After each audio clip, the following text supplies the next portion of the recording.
the particulates can settle to the bottom.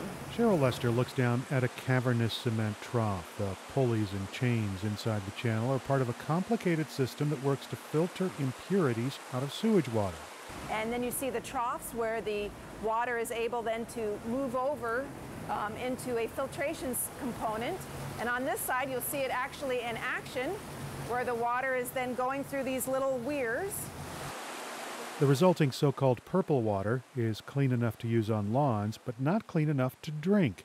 But building pipes that carry the recycled purple water is expensive, so the facility only sells about half the water it's capable of making. But that could change if there's money to further develop water treatment projects like these. The water bond could fund an expansion of this project in the northern part of the city, which takes recycled water and cleans it enough to become drinking water. Proposition 1 could help because the bond measure sets aside about $2 billion for water treatment projects.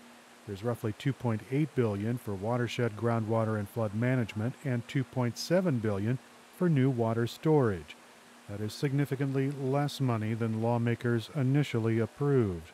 Bond measures passed by lawmakers in the last 5 years were never considered by voters because supporters were worried they wouldn't pass. California Assembly Speaker Tony Atkins worked with top state officials to pare down this bond. You know, $7.5 billion doesn't go as far as we would hope it would go for our infrastructure, but is a critical start to doing what we need to do to make sure that we're going to be able to have the water we need throughout the state. So I feel pretty good about it, and I have to say, I think my colleagues do too. That's because the bond got unanimous support in the state Senate and fell just 2 votes shy of the same in the Assembly. California's ongoing 4-year drought is amplifying the drumbeat for action. With the worst drought on record, we've seen devastation across California. Our reservoirs way down, land where there used to be water. California Governor Jerry Brown is using his own re-election funds to persuade voters to back Prop 1. Politicians, business and labor groups, and water agencies like the San Diego County Water Authority populate the list of supporters. The authority's Dennis Cushman says the bond money will develop critical water resources. There'll be a catalyst to get projects going sooner and faster, and we need those projects going right now to deal not only with our long-term water supply needs as a region here in San Diego, as in California, but also to make our region and state more resilient to droughts. But there are plenty of people who don't like the bond, people fighting over the future of the Sacramento-San Joaquin Delta. Environmentalists and political advocates are speaking out against the measure. They say the bond is full of pork barrel spending that will do little to help ease the current drought. A No on Prop 1 ad shows viewers a barren hillside above a shrinking reservoir.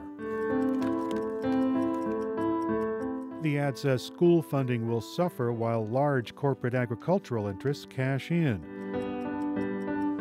Marco Gonzalez works with the Coastal Environmental Rights Foundation, a group opposing the bond. He says too much of the money gets spent up north.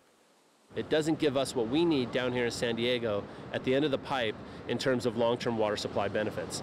Gonzalez says Prop 1 money would fund the kinds of projects that have already left California unprepared for the current drought.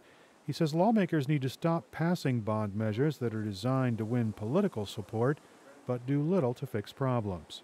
We need a fix for communities like San Diego, which with big multi-billion-dollar problems dealing with their water infrastructure. What we don't need are these little $5 to $10 million projects that make someone happy but don't give us new water. If voters decide to back the measure, the state would borrow the $7.5 billion, then repay it out of the general fund over 40 years.